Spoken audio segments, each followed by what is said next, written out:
Hello you guys, welcome back to my channel, and I have some exciting news. We have recently hit saving over $100,000 in the last 2.5-ish years. Over those last 2 years, we have found ourselves in a variety of financial situations, lived in families' basements for free, bought our first house, no emergency fund, a year of about 80 to 90% fixed expenses. We have recently gotten like new jobs and raises and all that kind of stuff. So we've had quite the variety of financial situations, but we've been able to consistently save, and that 100K includes a down payment on a house, an emergency fund, saving up and paying for huge expenses like our yard, which is $20,000, paying for vacations, random little sinking funds that have really made a huge difference in our lives. I definitely know that saving for something and paying for it all up front in cash, it has just made a huge difference in our financial peace of mind. So today we're going to talk about how to save more and hit our savings goals in 2026. With the new year coming up, I'm feeling super fired up about saving, and I want all of us to have that financial peace of mind that comes from saving, paying for things, and having an emergency fund. Also, if you're new here, hi, my name's Alice. I love to chat about money and show you a little bit about my life. So if you love chatty money content, this is definitely the place for you. All right, let's get into it. So my first tip is to remove the little challenges or barriers that come to actually saving. So something recently happened in our life that has nothing to do with money, but I think it applies super well to saving, and that is the wheel of our dishwasher on the bottom drawer broke. That means that when we want to pull that drawer out, it just takes like 5 to 10 extra seconds to make sure it's all lined up. It has made it so much harder to do dishes because I don't want to quickly open the dishwasher or put dishes in if I know that I have to expend mental energy to try and figure out how to balance that drawer on the dishwasher lid to put stuff in there. And I feel like that definitely applies to money when it comes to our saving strategy. Is if there is any friction or any little challenges to overcome every time we save, then it'll make it so much harder to save. So there's a few different things that you can do to remove this friction. Some of them we have done and we want to take into 2026 to be able to save more money and hit our savings goals. So number one is to automate your savings. I don't really believe that it's super reasonable to automate all of your savings, especially when you have super high fixed expenses. But for us, we've started small and we've decided to automate our cat sinking fund, which is $25 a month. And that is something super small that if that money comes out, it's never gonna like have an overdraft fee for us. But if we automated our emergency fund, sinking fund, and something went wrong and we forgot about something, like having $1,000 be pulled out of our account would potentially cause some issues. So I definitely understand why you wouldn't automate everything, but automating these little funds, which have actually been the hardest to put money into because they just don't seem like a huge priority until you need them. So we have just been automating those. We have currently automated our cat sinking fund, $25 a month, and then our celebration sinking fund, which has greatly helped us to prepare for Christmas and anniversaries, birthdays, all that kind of stuff. And that's just $100 a month. By automating, it just makes it so much easier for those little things that actually do add up. The second thing that we've been doing for this that we are definitely going to take into 2026, because it has made a world of a difference, is we now save with our first paychecks of the month instead of waiting until the end of the month to save. So what used to happen was we would be like, okay, we're gonna save $1,500 this month, and instead of moving the money into savings immediately, we'd wait till the end of the month. And that basically meant that all month we were staring at a bank account balance that was much higher than it should be because that money should have been moved into savings. And that kind of made us disassociate from the budget spreadsheet, which is not good. And we would overspend. At the end of the month, we'd be like, oh, we can't save the full 15. We can only save 12, or we can only save $1,000 because we overspent in other categories because it just felt like we had more money. So that was like a friction point where we're like, we are not able to save as much as we want and hit our savings goals because we are waiting till the end of the month. A very simple change is that we just saved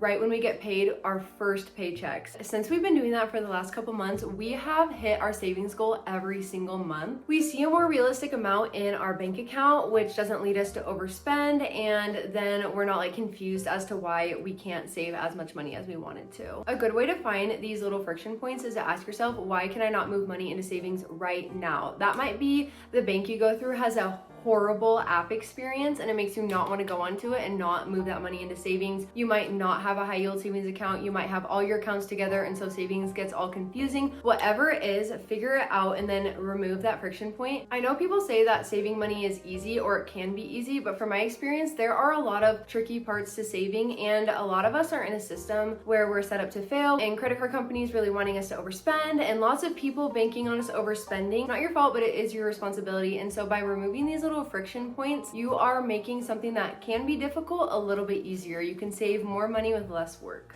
Okay, my second tip is to set an actual savings goal and not just say you're gonna save the leftovers. I'm pretty sure I have said it multiple times on camera. Oh, we're just gonna save the leftover amount. It doesn't work, you guys. It literally does not work. And as someone who budgets extremely meticulously, that money, the leftover money from each category still gets lost in the budget spreadsheet. Like, I have no idea where it goes. I think we overspend in other categories, or we see that we have extra money, so we spend it anyways at the very end of the month when we don't think we are going to. So anyways, lots of reasons why it is so difficult to just save the leftover money at the end of the month. Instead, every single month we have been setting a savings goal. So I do know that some people just say, I want to save X amount of money every single month, which is great for them. I'm sure that works for a lot of people, but for me and my husband, we found that some months are higher spend months than others. Some months it's a birthday, it's an anniversary, it's Black Friday. So we take every month as an opportunity to set a new monthly savings goal. For example, this month we are going to save $1,050 for our emergency fund, and that's kind of a random number. We have set that goal so we know exactly how much we're going to save, instead of saying we're going to save as much as we possibly can and then possibly saving less than we actually want to because we're just banking on spending less in other categories. So when the first 2 paychecks hit, we're going to transfer $1,050 into savings, and there's like no questions asked. We don't feel pressure with our grocery budget or guilt-free spending because we set a goal and we are not just like banking on maybe happenstance. So this has worked super well for us, and it only works really well because we set a realistic monthly savings goal, which takes me to the third tip, and that is be realistic, not only in your savings goals, but in your budgeting. So I love to set unattainable stretch goals as much as the next person, but I've come to realize when it comes to financial goals, the more that I set an unattainable goal and the less I hit that goal over and over again, I just become absolutely apathetic to the goal. And so when I set a goal and I know I won't hit it, I just feel nothing towards that goal. So being hyper realistic when it comes to budgeting and setting your monthly savings goals is so important. You want to be able to build that trust and that confidence with yourself that when you set a goal, you actually will be able to hit it. I mean, it does come from working hard and pushing yourself, but also from recognizing what you actually can do. Sometimes when I set a goal and it's just like an absolutely random number that I have no experience achieving or no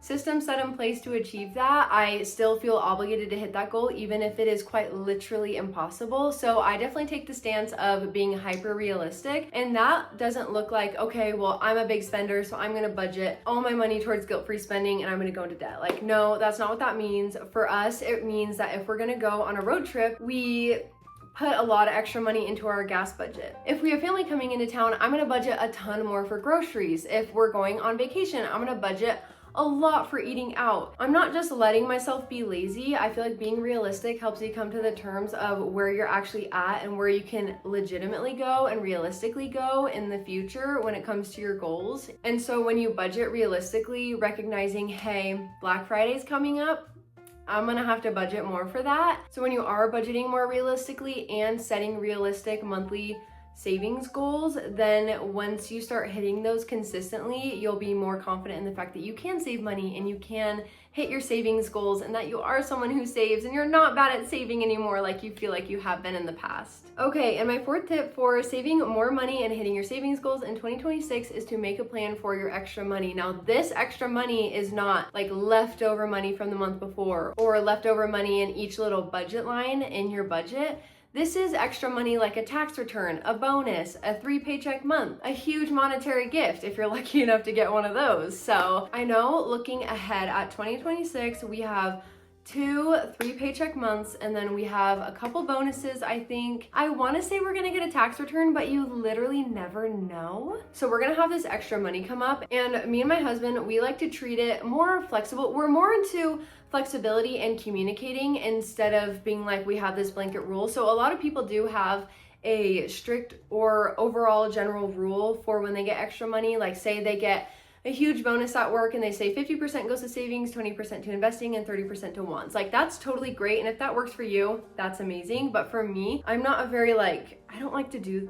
that kind of stuff, if that makes sense. I'm explaining this so poorly. I would prefer to just talk about the things that are coming up and decide at that moment what we need, because I feel like it just depends on the situation that you're in at the time. So for example, when we get Christmas money of like a couple $100 or like just random windfall of $100, I'm sorry, I'm gonna spend 100% of that on something fun. But if I get an $8,000 tax return, I don't even want to spend 10% of that on something fun. But you guys, one year we did get an $8,000 tax return, and that year was insane. I don't know if that's ever going to happen again, but it was amazing. So when it comes to this third paycheck that we're going to receive in January, me and my husband are going to talk about what we want that to go towards. We don't have like a set rule. It's your money. You get to decide what you want to do. If you're like, I don't want to make a plan for it and I just want to spend it on guilt-free spending, then that's totally your prerogative. But for us, we see that extra money as an opportunity to help us with our savings goals and just kind of get ahead when you inevitably have those months where you plan to save $2,000 and then you can only save $500 because you had some sort of an emergency. But I will say with this, when it comes to planning for your money, I am not someone who feels very restrictive with money. Like if we have to save a lot or if we have to invest a lot, like it's not a big deal to me. I'm not a huge spender. That is kind of changing right now though, unfortunately. I find myself spending a lot more money than I used to. But I will say, if we get $2,000 or $5,000 or $8,000, I mentally and emotionally need to spend a couple $100s of that on something super fun, like a really nice dinner or an outfit or something. Because for me, I do feel restricted if we get a windfall of cash and then I can't use any of that for fun. It just makes me feel like when we get that money, I get really happy, and then we put it all into savings. I'm like, wait, where's the payoff for me? So anyways, that's just me. Everyone's probably different, but I need to spend at least a little bit of that money on something fun. So we generally put most of it into saving and investing, but then we do like to spend a couple $100s on like a nice date night. And then my fifth and final tip is to do the math. And that sounds really obvious, but you guys, as someone who is obsessed with budgeting and talks about personal finance all the time, I would not do the math. I would just set a savings goal and be like, that's it, we're gonna do it, having no idea how much we had to spend every paycheck or every month.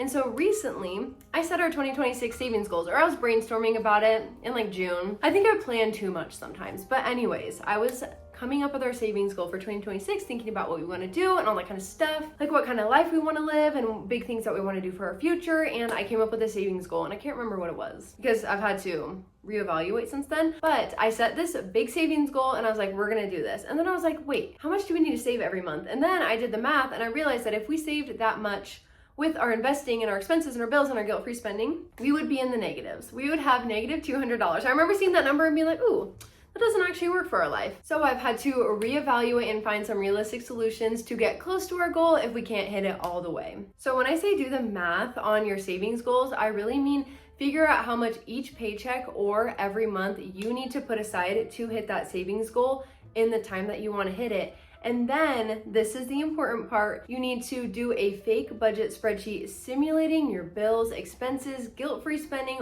all that kind of stuff. Input how much you need to save every month or every paycheck into that and see how much money you would have left over, or if you can afford everything that you normally have in your budget. So a lot of the times I find that I'll input this like simulated budget spreadsheet with my ideal savings rate and be like, oh, we only have $75 for guilt-free spending total, and like that won't work. I'm sorry. Over the last 2 years, we've been spending about $400 a month on guilt-free spending. $75 is not gonna cut it, even if I become super frugal. I think that's gonna lead to a lot of burnout with our savings goal. So once you do the math, you can then direct yourself to more, I don't know, realistic solutions for how to get there, because just saying that you should do it and not knowing how much you need to save is not going to get you to where you want. And the ultimate goal is to save more money and hit your savings goals in 2026. So a few things that I do when I realize I'm not gonna hit my savings goal is to push back the timeline. That means that you have to save less money each paycheck or each month. And now this is obviously very emotionally and mentally frustrating, because again, you set a goal and you're like, I said this number, why can't I hit this number? But by pushing it back, it helps you to actually, again, feel confident in your ability to hit your monthly savings goal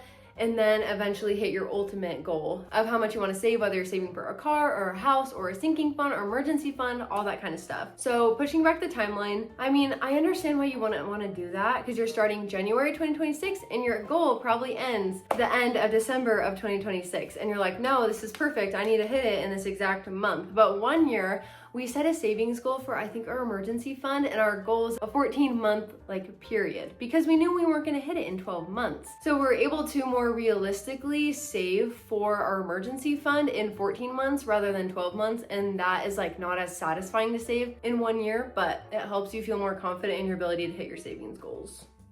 Then another thing you can do once you realize the math is not gonna work out in your favor is that you can actually lower your goal, which I know is crazy, but say you're saving for a vacation or you're saving for a car. Do you really need $40,000? Do you really need $20,000 for that? Can you lower it just a little bit? Obviously, you gotta figure out what's realistic. You can't be saving $1,000 for a car and be I'm gonna buy a great car with $1,000, but you gotta really figure out, again, do the math. How much do you actually need? Because are you saving too much? I mean, maybe this is not a problem for other people, but for me, I'm oh, we need $100,000 in emergency fund. And it's well, let's actually do the math. How much do we really need? So that's helped us a lot. And then say you do need to hit your savings goal by that specific time with that specific amount, you might realize that you need to get a second job or a little side hustle. We did that when we were saving for our house. We had an extremely strict timeline and a very specific amount that we had to save for. So I got a job at the Loft working retail. It was super fun. My husband did some yard work and some odd jobs around the house, and we were able to save all that money. That was a time in which we could not push the timeline back or lower the amount. I totally get there's situations where you're no, I do have to save this much money in this amount of time. So when you do the math, you will catch it early that you need to increase your income instead of getting to 8 months down the road or 12 months down the road being oh, we didn't hit our savings goal. I wonder why.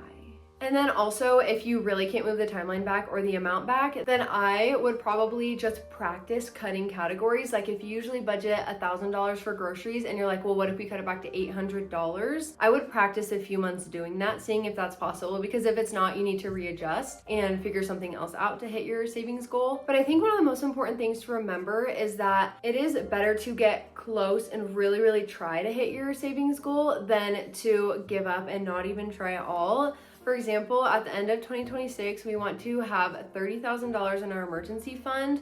Now, say the year is really hard for us financially, I would rather try our best and have $27,000 in our emergency fund than completely give up and just have as much as we have right now. So yeah, just try your best by being realistic and doing the math. But anyways, I know that pushing yourself to save money can be daunting and frustrating, and maybe you have no experience saving money, and that's totally okay. But changing your mindset and avoiding burnout and making it more realistic can help you achieve your 2026 financial goals and save more money than you ever have before. Thank you guys so much for watching. I hope you have a great rest of your day. Bye.